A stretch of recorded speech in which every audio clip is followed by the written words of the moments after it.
Welcome, everyone, to our next session, Rhythm of Wellness, How Your Body's Clock Controls More Than Just Sleep, with Dr. Scott Beyer, a passionate functional medicine provider and functional neurologist known for his love of teaching and helping individuals untangle mystery illnesses and neurological symptoms.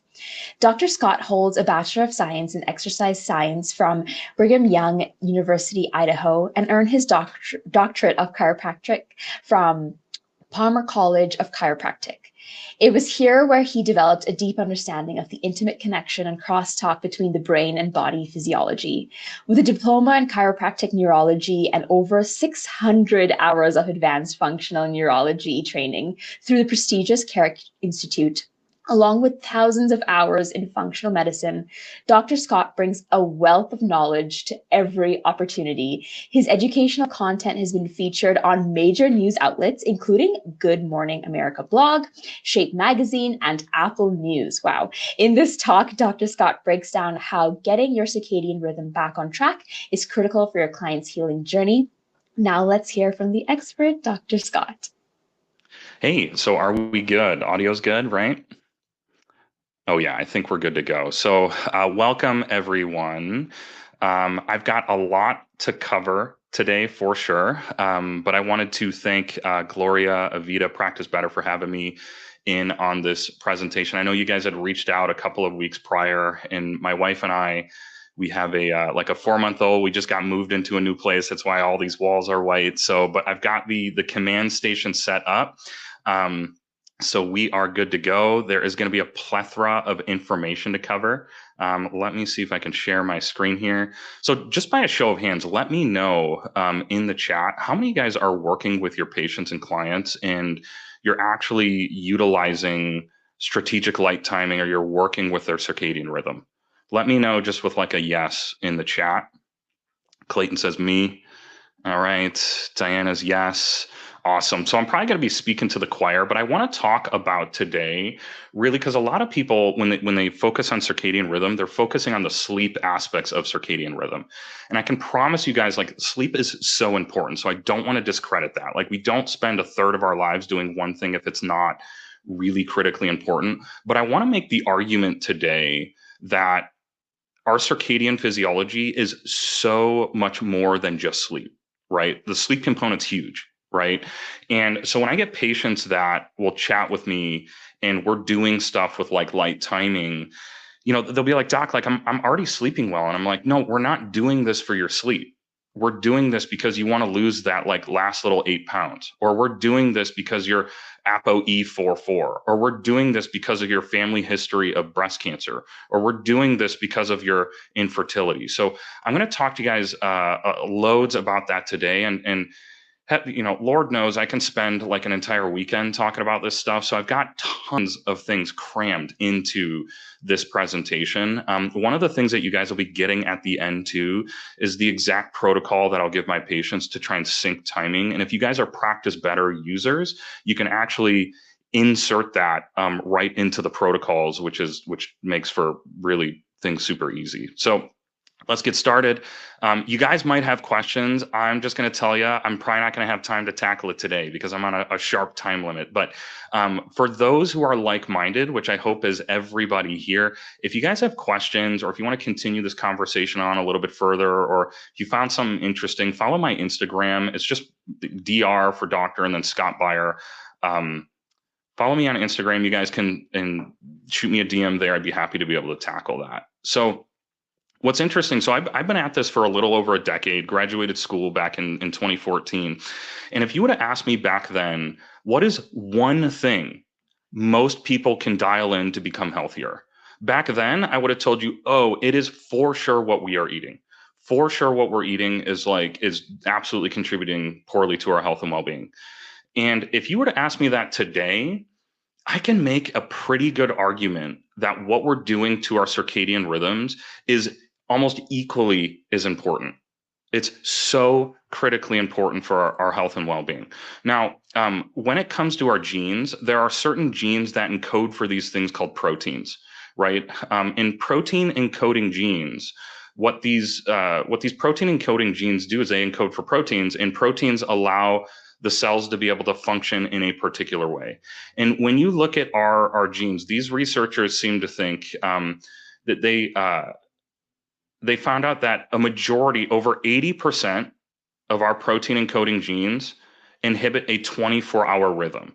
What this means is that if you measure the activity of this gene, it's going to vary wildly depending on time of day. And if you think about it, it makes sense from a physiological standpoint, is our physiology when we're asleep is so radically different than our physiology when we're alert, up, vigilant. And there should be a dichotomy, like a separation of those two things. So when we look at like our circadian rhythm in general, our circadian rhythm, it follows kind of like the sinusoidal rhythm, and the amplitude of that rhythm is super critically important for our health and well-being, right? You guys, our body doesn't have enough resources. It doesn't have enough energy to perform every single function of our body all at once, 100% of the time, all day long. So our body has to be smart enough to be able to upregulate things or downregulate things depending on either time of day or depending on the activity that we're doing, right? And when it comes to that dichotomy, the entrenching of that circadian rhythm, there's certain triggers that can cue that, but one of the most important triggers is going to be light input. So when it comes to light input, light exposure is really crucial to setting our body's internal clocks. And when it comes to how our body regulates this, or how it decides what to upregulate or what to downregulate, there's a particular type of neuron that sits in the back portion of our retina, actually the bottom portion of our retina. And these neurons are called intrinsically photosensitive retinal ganglion cells. And these retinal ganglion cells, what they do is they interpret light information that is typically coming from our horizon and above. And if you think about it, it makes sense, because that's, you know, if we're trying to figure out what time of day it is, a lot of that information is coming from the sky, right? And these retinal ganglion cells they send direct communication monosynaptically to this area of our brain called the hypothalamus. And inside of our hypothalamus, there's this thing called the suprachiasmatic nucleus, or the SCN. And the SCN is like the master clock for our body. So that master clock has to be in sync with all of these peripheral clocks to be able to allow for our body to be able to effortlessly heal, right? So what's interesting about our body, you guys, is that organs inside of our body, we like our spleen, our gut, our pancreas, your immune system, the ovaries, the testes, like these organs don't have eyes, right? They're encased in this meat sack that we call our body, and they rely on direct input from that SCN to be able to upregulate or downregulate their function from that standpoint. And when it comes to our circadian rhythms, right? Modern life is really critically disruptive on a circadian rhythm. What I mean by this is human beings, we used to spend about 90% of our time outdoors. And in modern life, we've almost flipped that, right? I think I heard like a few months ago that like children spend less time outdoors than inmates. It's crazy. And how these retinal ganglion cells tell our brain what time of day it is through the measure of photons or photic energy, right? And that can be measured in the form of LUX, something called lux, right? And these photons, they should hit our retinal ganglion cells, and our retinal ganglion cells should have like a specific firing pattern to this area of our brain that tells the rest of our body to be able to upregulate or downregulate things, right? Now, going back to light intensity that's measured in the form of lux, to give you guys an idea, so like a well-lit room indoors it's gonna vary from anywhere between like 30 to 300 lux, depending on where you're at. But we can say like maybe an average of like 150 lux is about the light intensity of like a well-lit indoor room, right? Now, even on a overcast day, the amount of lux outside can reach like, it can be like 1,000 lux. So that's like 10 times higher than even a bright lit indoor room, right? In direct sunlight on a sunny day, the lux intensity can measure as high as like 130,000. Now, again, this is information, right? So this is information those retinal ganglion cells are setting, and they're telling our brain like, okay, upregulate or downregulate things, right? Now, what's interesting is humans, we spend a lot of our time indoors. So normally when we should be outside and we should be exposed to tens of thousands of lux, we're inside in about 150 lux room. So what that does is it takes our circadian rhythm physiology that should be here and it reduces it, right? And what happens also when the sun sets is when you look at the intensity of the lux outside from moonlight, that ranges anywhere from 0 to 1, basically, depending on if it's a full moon or if there's no moon at all, right? Now, human beings, normally when the sun sets, we're still inside and the lights are still on. So normally when there should be 0 lux, 0 information hitting those retina, we're still at 150 lux. So what this does is it causes a blunting. Instead of this nice entrenched circadian physiology, it causes this blunting from a circadian physiology standpoint. Now, what this means is that our body has a harder time saying like, dude, what do you want me to do? Do you want me to increase or decrease metabolism? Do you want me to like turn on or turn off brain function? We can see like individuals caught in this no man's land. So it's almost like planning an event, which I'm sure Practice Better at this point is very familiar with. But let's say you had to plan a wedding, right? And the wedding should have all of these different pieces have to come together in order for the wedding to be like the perfect day, right? You can have the same pieces, but if the timing of these pieces show up at a different time, it can completely ruin the event. Let's say if somebody was planning a wedding, the day hits, and then all of a sudden, the officiant is 30 minutes late. The chefs are like 45 minutes early with the food. The DJ comes in right on time, but he's playing music that's meant to be 15 minutes from now. The ring bearer shows up right on time. Like it's all of these working pieces, but completely different event because they're scattered throughout. Right. And our body's circadian rhythm is very, very similar from that aspect. So when it comes to consequences of circadian rhythms or blunted circadian rhythms, you guys, circadian rhythms can affect virtually all of our organs in our body. It affects not just our sleep, but it affects our mood. It affects our brain function. It affects our hormones. It affects our gut function. It affects our immune system. It affects your microbiome, right? It affects your bone mineral metabolism. I'm not even kidding. Like if one of the things I was going to put on this event, but I was just limited in time, is when you look at like the actual cells that build up the bone, osteoblast, osteoclast, those follow a day-night rhythm, right? So we want to make sure that they're upregulated or downregulated depending on the time of day, right? So I'm going to rattle off a couple of different like studies that I found really particularly interesting. These are ones that are based on like mood, right? So the role of circadian system in the etiology of depression. Circadian misalignment impairs oligodendrocyte myelination via BMAL1 expression, overexpression, leading to anxiety, depression-like behaviors. Circadian rhythms and neurodegenerative disorders. So we're finding that these things from a brain health standpoint are really important. From an immune system standpoint, it is critically important. Circadian rhythm regulates the function of immune cells and participates in the development of tumors, right? Dendritic cells direct circadian anti-tumor immune responses. I did a video on my Instagram on this like a year or two ago. I found this really particularly interesting.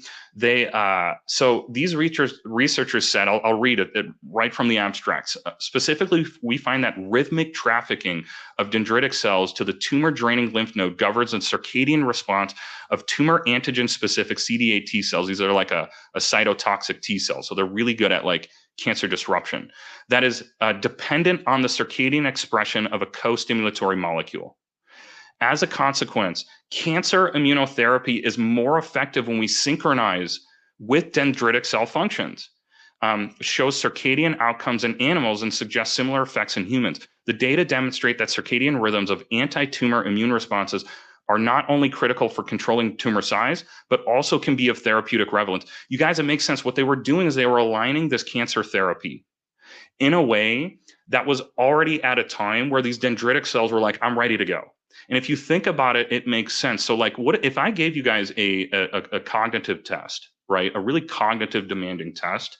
Would you prefer to do that at 1 p.m. in the afternoon or 1 a.m. in the morning, right? You probably can still score pretty well, but your performance in that is going to be very different, right? So you when you pair these things, when the organ is already primed and ready to go, the functionality becomes more effortless. Does that make sense? So it's super important to be able to look at these things. Circadian rhythm regulation in the immune system. Circadian disruption consequences on innate immunity and the inflammatory response. When it comes to insulin signaling, metabolic syndrome, that's circadian, right? Role of circadian clock in fatty liver, metabolic syndrome. Circadian clock desynchronization and insulin resistance. This was a study, you guys, that I found really interesting. Again, another reel that I did on my Instagram. Insulin under the influence of light. So what this study basically talked about is they were talking about like the like insulin therapy, right? And they said, well, you know, the pharmaceutical industry, like they're focusing a lot on like the pharmacokinetic and pharmacodynamic properties and delivery stuff of insulin. But what they found is that insulin sensitivity has been shown to very wildly around the clock, which can contribute greatly to the effect and risk and side effects of a given dose of insulin. Recent evidence suggests that photic inputs regulate diurnal variations of insulin sensitivity of metabolically relevant tissues via previously unrecognized mechanism involving the ventromedial hypothalamic nucleus, right? So what this is saying, you guys, is that insulin receptor is very dependent on receiving information from our hypothalamus, right? That master clock, although this is a little bit of a different, it's like a neighboring nucleus. But insulin receptors, again, you can eat a bowl of popcorn and it will affect your blood sugar differently depending on time of day, and then also differently on if you have circadian alignment or not, right? Super important from that standpoint. Same thing with our gut, circadian control of gut motility, circadian rhythms in the gut microbiota, from metabolic syndrome to cancer. You guys, I'm going to give you a little bit of a clinical gem here. It's not always this way, but if you ever have a patient or a client and they're like, okay, you know, sometimes I have a bowel movement and it's 8 a.m. Sometimes it's 3 p.m. Sometimes it's noon, right? You can take it to the bank that whole gut brain circadian axis, that hypothalamic gut related axis is desynchronized. Their peripheral clock from a gut standpoint to a brain standpoint is desynchronized, right? Most people with healthy bowel movements, they'll tell you guys would know, like it usually comes right around the same time every day. But if that's like off aligned, that can be a good signal from like a clinical standpoint as well. Hormones, right? So association between circadian rhythm disruption and polycystic ovarian syndrome. Endogenous circadian regulation of female reproductive hormones. I found this really interesting. So researchers looked at that, yes, there's like a 28-day rhythm from a cycling female, but they also found shorter little rhythms in between. And researchers found that these shorter little rhythms are super important from think of it like this, is it's almost like the second hand of a clock, right? Where the whole cycle is like the hour. Right. If the seconds are off, it can affect the whole rest of the cycle. So this study, they found that these 24-hour rhythms are really significant in the follicular phase of the cycle. And that makes sense because that follicular phase, it's all about developing the follicle, and that whole hypothalamic pituitary axis is really sensitive to signals that it's receiving from the ovary. Right. So if that like internal secondhand clock is off, it can really screw up the back half of the cycle from that standpoint. This is another thing too. I won't get into this for sake of time because I'm about a minute or so behind. But it absolutely, circadian disruption can impact puberty, cycle issues, aging, irregular menstruation, implantation failure, PCOS, which has to do with, you know, metabolic issues, all of that. Now, one of the most obvious measures of circadian rhythm dysfunction in clinical practice is cortisol. Like that's something that you guys are probably all familiar with. I don't have to necessarily get into that, but cortisol is very rhythmic, right? And with whatever test you guys use, whether that's Dutch Diagnostics, ZRT Labs, Genova, a couple of things to note is if at any point in time there's one of those data points that's out of the range, even a little bit, you know, right then and there's circadian misalignment, right? That's one of the things. The other thing is that if there's just a low response, it's like not a very rhythmic type of response, it's on the low end of normal. That's another clinical gem of like, okay, we need to like start entrenching these circadian rhythms a little bit more so. So light exposure for circadian health, like light is one of it's not the only cue, you guys. Like feeding is another cue, activity is another cue, temperature change is another cue, but light is one of the most powerful drivers of that. So in the absence of light, what's interesting is humans, we actually don't necessarily follow a 24-hour clock, meaning if you remove all light stimulation, human beings, we follow, it's not quite 24 hours. It's like 24 hours, 15 minutes, 24 hours, 20 minutes. What this means is every single day, we need to be setting that clock straight, right? Every single day, we need to be doing that. And there's ways that you can strategically do that that are super, super easy. So when it comes to circadian light exposure for circadian health, I'm going to try and get in this in 9 minutes. I think I can do it. So there are really 4 periods of time throughout the day that are super important for light timing, strategic light timing. These purple times, the morning and the evening, are going to be really critically important for setting that clock. These blue times are considered what we call like circadian dead zones, meaning if you get light there, it's not necessarily going to affect the clock, but you do have physiological effects, but it's not going to like phase advance or phase delay your body's circadian rhythm, right? So we want to focus a lot on these, but we also strategic light timing during these circadian dead zones is really important. So what do? Again, really critically, it's super easy, but critically important. So in the morning, the start of the day, this period is really important for setting the clock, telling our brain like, okay, fire up the engines. We're going to start the clock. We're starting the daily timer right now. We want to get bright, unfiltered light, ideally outdoors, not through the window, on your face, first thing in the morning.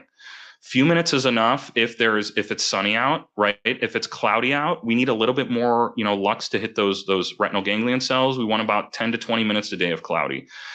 Please, like, I'm obviously you don't have to stare like right into the sun, but like make sure the sun is hitting your face, right? Now, some people, they're lazy or they're up before sunrise or whatnot.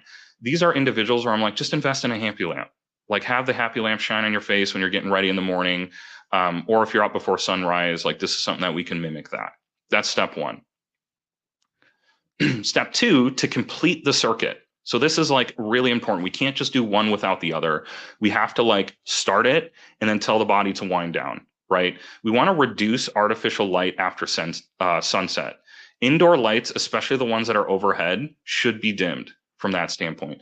And you guys, we are past the point of no return for tech. Like the best thing that you can do for your circadian rhythm is to go camping with no man-made artificial light, right? We're past the point of no return with tech. So one of the things that you want to do is you want to invest in a pair of like orange or like orange tinted blue blocking glasses, not like the ones that got popular during COVID. They should be like orange, like this from this standpoint. So invest in those, put those on when the sun goes down or an hour and a half before bed.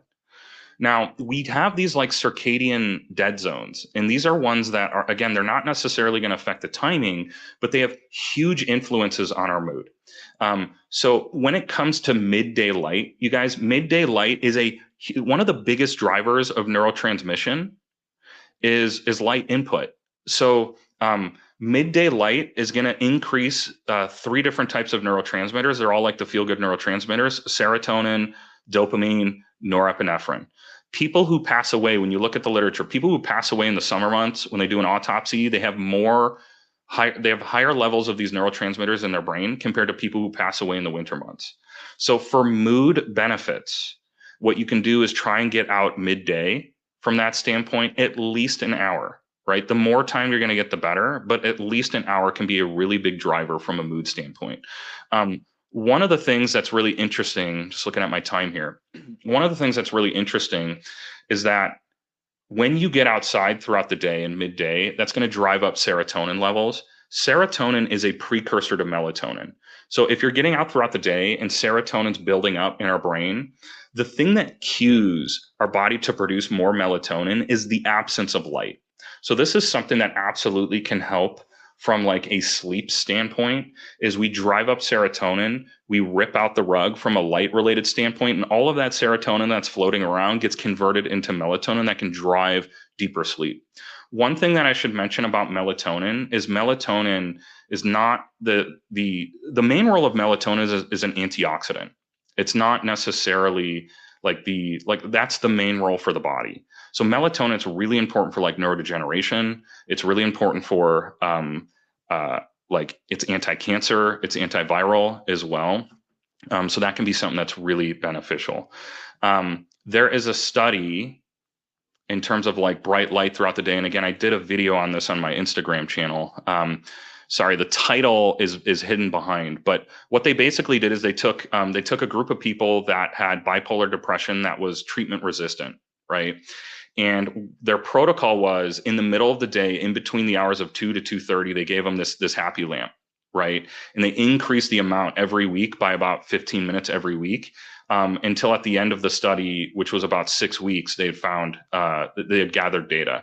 So here's the active treatment, right? And then here's the inactive treatment. What was interesting is by the end of the study, when people had reached like an hour a day, almost 70% of the patients with depression were in remission. 70%, you guys, which is crazy. When you look at like antidepressant like SSRIs, there's this big debate on like, are these effective? Are they not? Some people say that they're like placebo. Some people say, yeah, they might be beneficial, but maybe in a subfraction of individuals. I haven't heard anything more powerful than like 70% remission, right? So that's another driver of midday light. Midnight, so light in the middle of the night has a big influence on mood. So light disrupts. So light in the middle of the night, even a little bit, disrupts neurotransmitters like dopamine, serotonin, norepinephrine, and it does this through this process. There's this area of our brain called the lateral habenula, and the lateral habenula is considered like the anti-reward center or the negative valence, meaning when this area is active, it shuts down these neurotransmitters from a brain standpoint.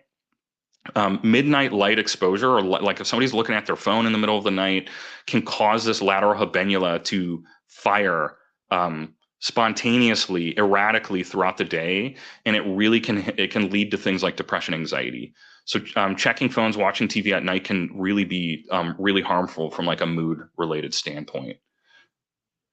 So in summary, circadian medicine, you guys mark my words right now, both in traditional and the realm of alternative, circadian medicine can be a huge deal, right? Whether it be getting people healthier, whether it be timing drug input, but it's so important for health optimization. People whose circadian rhythms are desynchronized, it's like trying to plan that event when nobody's showing up on time, nobody's doing certain things, but people who have better rhythmicity, right? It's like rolling a ball downhill. So aligning with Earth's biological rhythms makes healing easier. This should be a foundational approach, just like diet to individuals, right?